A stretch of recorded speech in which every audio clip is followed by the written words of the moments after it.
오늘 하나님께서 우리들에게 주신 말씀은 열왕기상 19장 12절에서 13절 말씀입니다. 또 지진 후에 불이 있으나 불 가운데에도 여호와께서 계시지 아니하더니 불 후에 세미한 소리가 있는지라.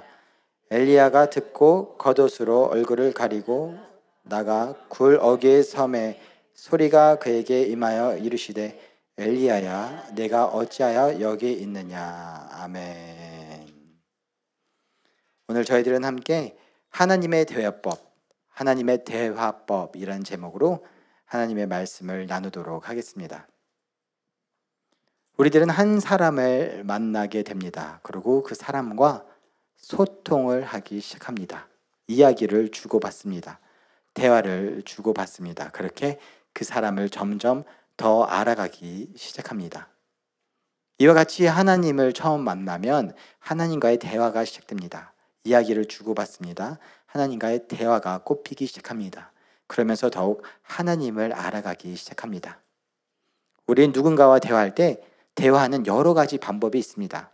때로는 직접적으로 이야기할 때도 있고, 때로는 화상통화를 할 때도 있고, 또는 보이스톡을 할 때도 있고, 카카오톡, 문자, 또는 말을 하지 않아도 표정과 손짓으로 이야기할 때도 있습니다.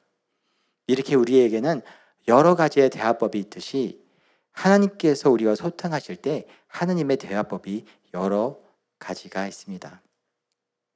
그 중에 오늘 하나님의 대화법을 몇 가지 함께 살펴보려고 합니다. 첫째, 하나님께서는 꿈을 통해 말씀하시기도 합니다. 하나님께서는 꿈을 통해 말씀하시기도 합니다. 천사가 나타나 마리아에게 말합니다. 하나님의 영광을 입은 자요, 네가 성령으로 잉태하여서 하나님의 아들을 낳게 될 것이다. 약혼자 요셉은 당황스럽습니다. 왜냐, 마리아의 배가 더욱 나오기 시작합니다. 손을 잡아보지도 않았는데, 뽀뽀도 해보지 않았는데 배가 나오기 시작하니까 너무 억울한 겁니다. 마리아, 이게 어찌 된 일이야? 아니, 그런 게 아니에요. 그런 게 아니에요. 근데 그게 믿기는 게 쉽지 않습니다. 이게 K드라마도 아니고 도대체 어찌 된 일입니까? 이러는데 납득이 가지 않는데, 그래서 몰래 조용히 혼자서 파혼을 하려고 하는데 다음과 같은 일이 일어납니다. 마태복음 1장 20절 현대인의 성경 버전으로 함께 있습니다. 요셉이 이 일을 곰곰이 생각하고 있을 때 꿈에 주님의 천사가 나타나 이렇게 말하였다. 다윗의 후손 요셉아, 마리아를 아내로 맞아들이는 것을 주저하지 말아라. 그녀가 임신한 것은 성령으로 된 것이다. 아멘. 어떤 일이 일어나나요? 천사 꿈을 꾸게 됩니다. 이것은 성령으로 된 것이니 요셉아, 걱정하지 마라. 괜찮아. 하나님께서 하신 거야. 하나님께서 요셉에게 어떻게 말씀을 하셨어요? 꿈을 통해서 말씀하십니다. 그래서 그들은 우여곡절 끝에 결혼을 하게 됩니다. 예수 그리스도를 이 땅에 태어나게 됩니다. 그러자 목자들이, 천사들이 나타났다며 인사하러 옵니다. 동방박사들도 큰 별을 봤다며 인사하러 옵니다. 그런데 그날 밤에 다음과 같은 현상이 일어납니다. 마태복음 2장 13절 말씀 현대인의 성경 버전으로 함께 읽습니다. 박사들이 돌아간 후 주님의 천사가 꿈에 요셉에게 나타나 말하였다. 헤롯이 아기를 찾아 죽이려고 한다. 너는 아기와 그의 어머니를 데리고 이집트로 피난 가서 나의 지시가 있을 때까지 거기서 기다려라. 아멘. 어떤 일이 일어납니까? 천사가 꿈에 요셉에게 나타납니다. 헤롯 왕이 이 아이를 죽이려고 한다. 너 빨리 도망가라. 하나님께서 어떻게 요셉에게 대화를 하신 건가요? 꿈을 통해서 말씀을 하신 겁니다. 이렇게 때로 하나님께서는 우리들에게 꿈을 통해 말씀하실 때가 있습니다. 저도 가장 어렸을 때 4살 때인데 예전에 나눴던 적도 있는데, 저희 집이 그 당시 2층 집이었습니다. 1층은 교회 본당이자 아버지 사무실이었습니다. 2층에 있는 방들이 저희 집이었는데 1층 아버지 서재에서 낮잠에 들게 되었습니다. 그때 예수님께서 흰색 옷을 입으시고 마치 예수님 영화에 등장하듯이 환한 광채가 비추시면서 목사가 되어라 라는 꿈을 꿨던 적이 있습니다. 4살 때인데 아직까지도 생각이 납니다. 그때 어머니를 찾아가서 말씀 주셨습니다. 하나님이 나보고 목사가 되래. 네, 근데 나중에 시간이 지나자 보니까 이게 내가 맨날 예수님 얘기를 들어서 세뇌를 당한 거구나 하면서 의심을 하기 시작했습니다. 이렇게 때로는 하나님께서 우리들에게 꿈을 통해 말씀하시기도 합니다. 어린 요셉에게 하나님께서 꿈을 보여주셨습니다. 그가 서 있고 별들이 또 해와 달이 그에게 절하기 시작했습니다. 하나님께서 뭔가 메시지를 주신 겁니다. 하지만 그것을 다 이해하고 다 해석할 수는 없습니다. 하지만 때로는 하나님께서 우리들에게 꿈을 통해서 말씀하시기도 합니다. 두 번째, 하나님은 때로는 매우 익숙하고 친숙한 방법으로 말씀하시기도 합니다. 사무엘은 어렸을 때부터 교회에서 자랐습니다. 일명 모태신앙입니다. 어렸을 때부터 항상 하나님 얘기를 듣고 자랐습니다. 그런데 어느 날 밤 하나님께서 사무엘을 부르십니다. 사무엘아, 사무엘아. 사무엘의 첫 번째 반응은 무엇입니까? 사무엘상 3장 4절에서 5절 말씀 함께 읽습니다. 여호와께서 사무엘을 부르시는지라 그가 대답하되 내가 여기 있나이다 하고 엘리에게로 달려가서 이르되 당신이 나를 부르셨기로 내가 여기 있나이다 하니 그가 이르되 나는 부르지 아니하였으니 다시 누우라 하는지라 그가 가서 누웠더니 아멘. 그의 첫 번째 반응은 무엇입니까? 엘리에게로 달려갑니다. 우리는 하나님께서 우리들에게 말씀하신다 하면 어떠한 생각을 합니까? 사무엘아, 사무엘아. 이렇게 천둥 같은 목소리로, 웅장한 목소리로 말씀하실 걸로 생각을 합니다. 근데 사무엘이 하나님의 음성을 들었을 때 그의 첫 반응은 뭡니까? 뭔가 낯선 목소리입니까? 매우 친숙한, 매일 듣는, 우리에게 있어서는 고영호 담임 목사님 목소리와 같은 매우 친숙한 목소리. 목사님, 저 부르셨어요? 목사님에게로, 엘리 목사님에게로 찾아갑니다.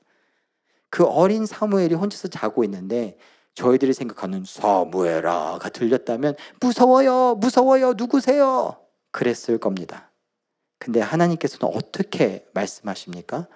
매우 친숙하고 익숙한 목소리로 사무엘에게 말씀하십니다. 엘리 목사님이 나를 부르시는 건가? 가장 익숙했던 엘리 목사님을 찾아갈 정도로 우리 주변에, 때로는 우리 주변에 너무나도 익숙한 환경 가운데 하나님께서 우리들에게 말씀해 오실 수도 있다는 겁니다. 저는 한국으로 대학을 갔을 때 너무나 자유였습니다. 선교사 자녀로, 또 담임 목사님의 자녀로 자라면서 항상 뭔가 괜시리 눈치를 보면서 살았습니다. 하나님을 인격적으로 만나지 않아서 믿지 않는데 교회 생활을 해야 됐고 계속 신앙생활을 해야 되다 보니까 쉽지 않았습니다. 그런데 한국으로 가니까 선교지로부터서도 자유고 교회로부터서도 자유입니다. 그래서 신나게 놀았습니다. 근데 한 번은 전철을 타고 신천역을 지나가고 있는데 항상 익숙한 풍경, 전도하시는 분들이 항상 다니는 겁니다. 또 전도하고 계시는구나. 너무나 익숙했던 그 환경 가운데 그분이 제 옆을 지나가시더니 갑자기 저를 보시면서 목사님 안녕하세요 하고 인사를 하는 겁니다. 대학교 1학년생인데 그때 저는 생각이 들었습니다. 나는 망했구나. 세뇌당했던 게 아니구나. 진짜 부르시는 거일 수도 있겠구나. 이제 끝장났구나. 때로는 우리가 너무 익숙한 환경 가운데서 항상 보던 그 모습 가운데서 때로는 항상 듣던 목사님의 음성을 통해서 우리 주변 환경을 통해서 하나님께서 매우 익숙하고 친숙한 방법으로 우리들에게 말씀하실 때도 있습니다. 세 번째입니다. 때로는 하나님께서 조용한 속삭임으로 말씀하실 때도 있습니다.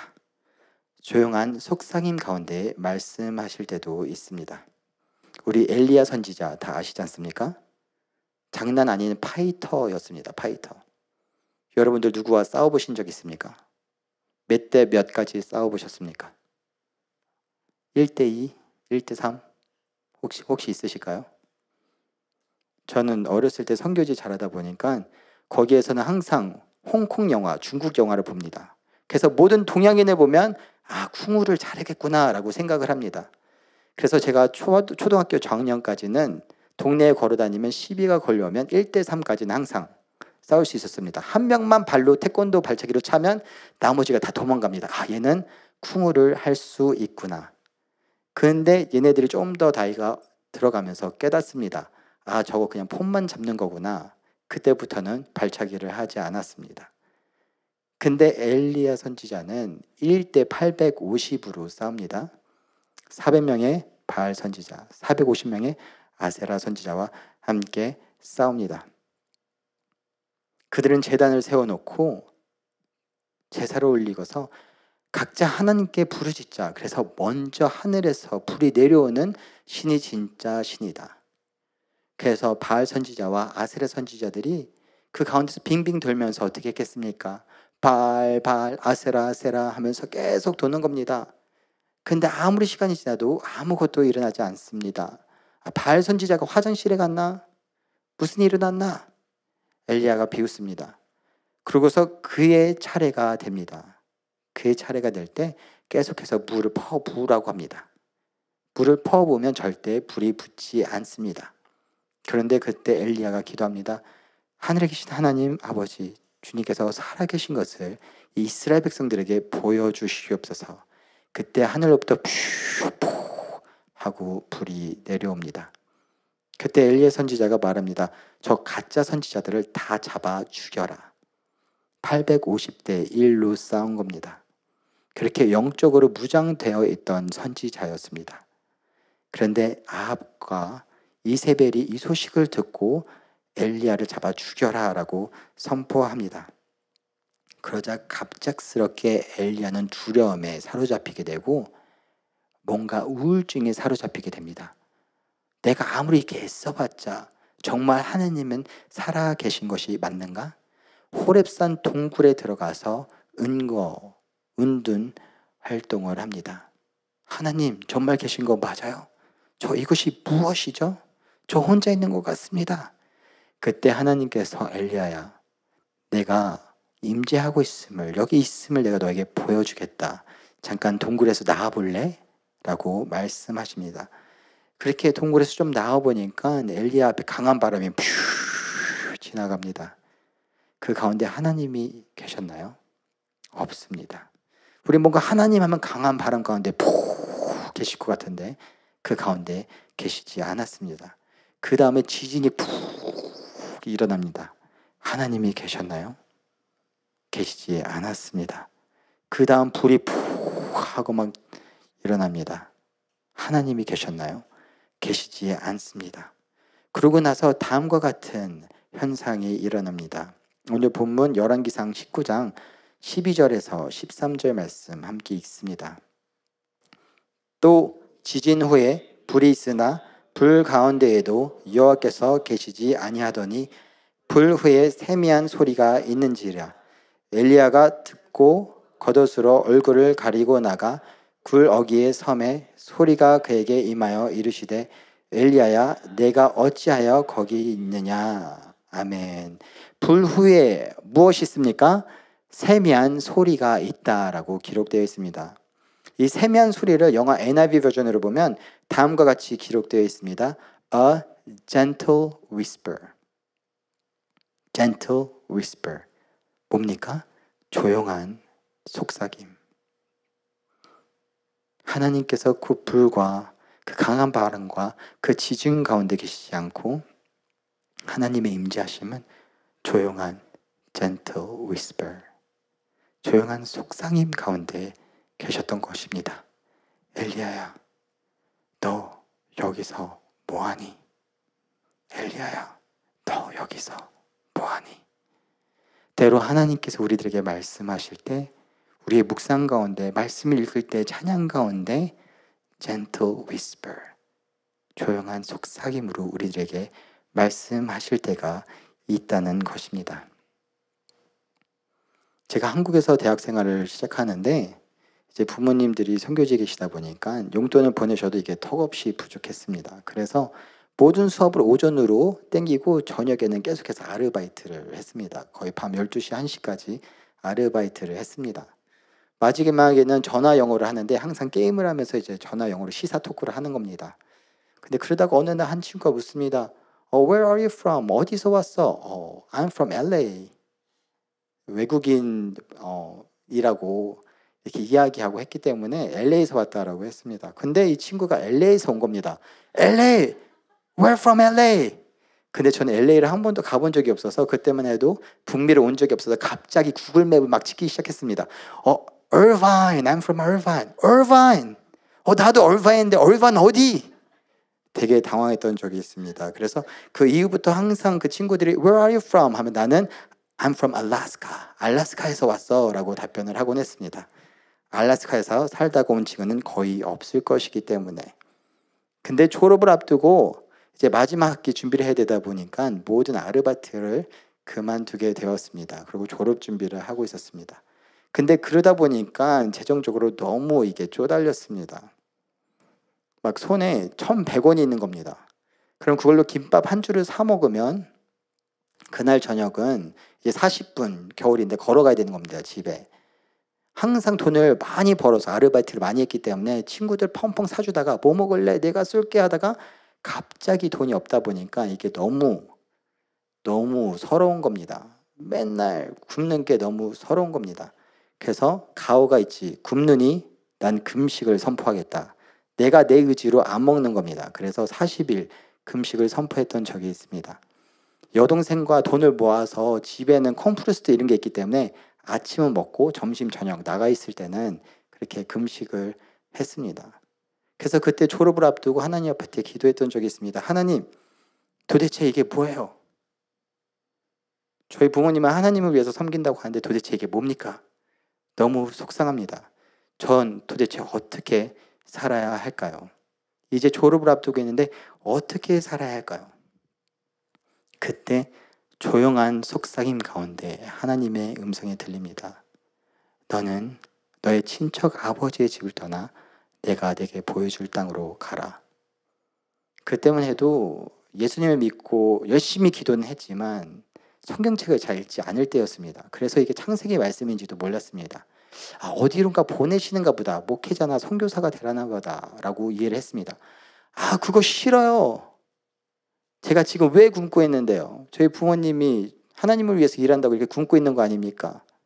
아직 그때 아이도 없는데 결혼도 안 했는데 제 자녀들은 어떻게 합니까?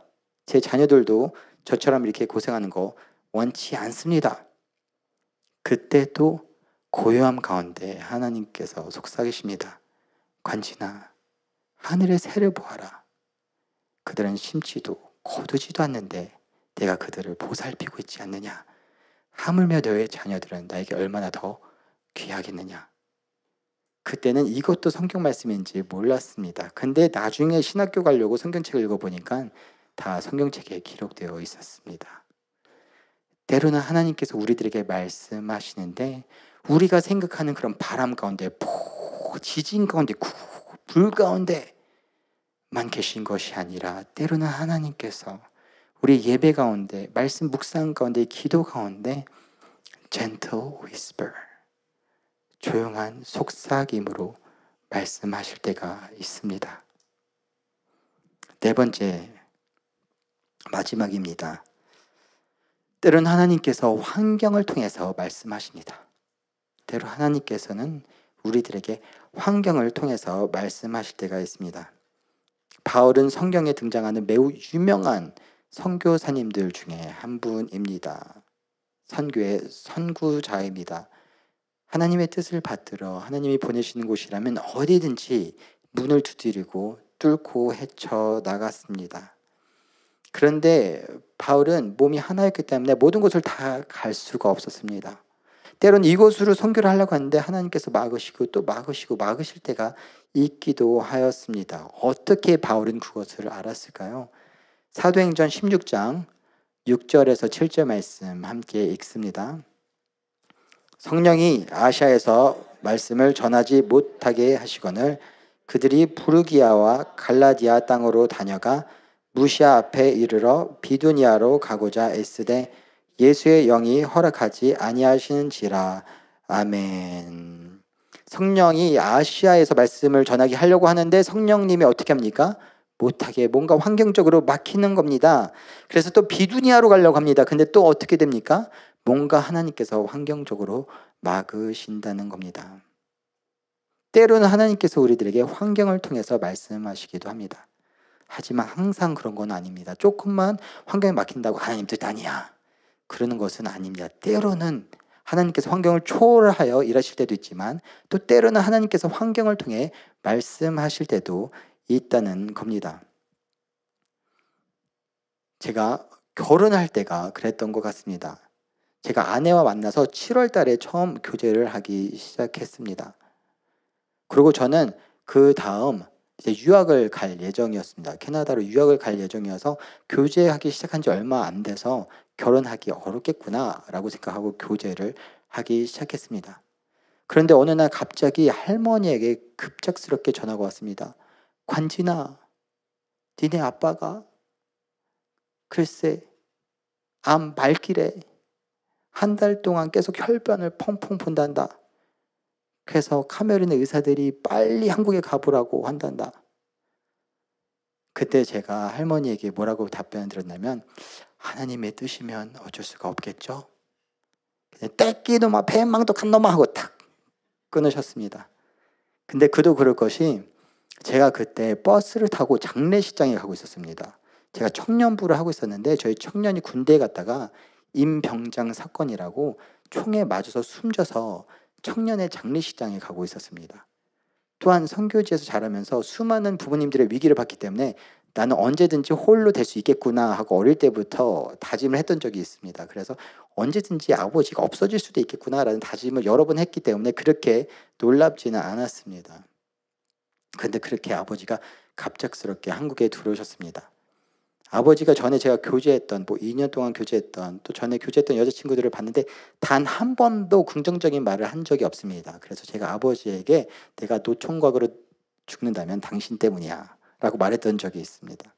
근데 교제한 지 한 달 만에 아버지가 오셔서 한 달 교제한 친구를 보여드리는 건 아닌 것 같아서 안 보여드리려고 했는데 겸사겸사 아버지께서 오셨는데 검사를 받아보니 진짜 말기였던 겁니다.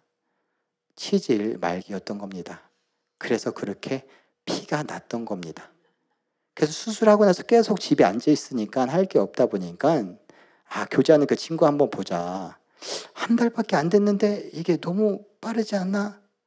근데 보더니 너무 좋다고 부모님도 만나보자. 그래서 갑자기 이게 막 지속이 되는 겁니다. 분명 그 전에 앞서서 제가 기도로 준비하기도 했지만 갑자기 환경적으로 그러다 보니까 5개월 만에 만난 지 5개월 만에 5개월 뒤에 보니까 결혼식을 했더라고요. 그래서 깨달은 것이 때로는 하나님께서 이게 정말 맞나 싶기도 했지만 당연히 기도로도 준비했습니다. 하지만 때로는 하나님께서 환경을 통해서도 말씀을 하시기도 한다라는 것을 깨닫게 되었습니다. 우리 사랑하는 성도님 여러분들, 우리가 하나님을 인격적으로 만나고 나면 하나님과의 관계가 생깁니다. 하나님과 대화하기 시작합니다. 소통하기 시작합니다. 하지만 중요한 것은 하나님의 대화법을 이해하는 것입니다.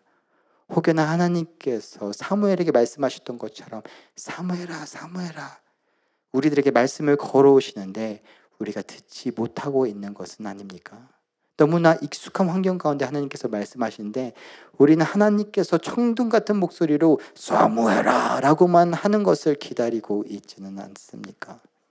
때로는 하나님께서 우리들에게 꿈을 통해서도 말씀하시기도 합니다. 잘 해석하는 것이 매우 중요합니다. 때로는 하나님께서 우리들을 환경 가운데서도 말씀하시기도 합니다. 또 때로 하나님께서 우리들을 조용한 gentle whisper 속삭임 가운데 말씀하시기도 합니다. 혹여나 우리들의 대화가 하나님과의 대화가 단절되어 있다면 다시 한번 하나님께 나와 하나님과의 대화를 회복시켜 주시옵소서. 다시 한번 하나님과 소통하고 대화하고 싶습니다.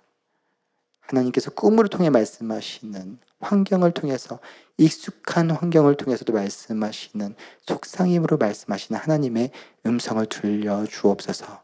저희들 듣고 순종하겠습니다 라고 나아가는 여러분과 저 되기를 소원합니다.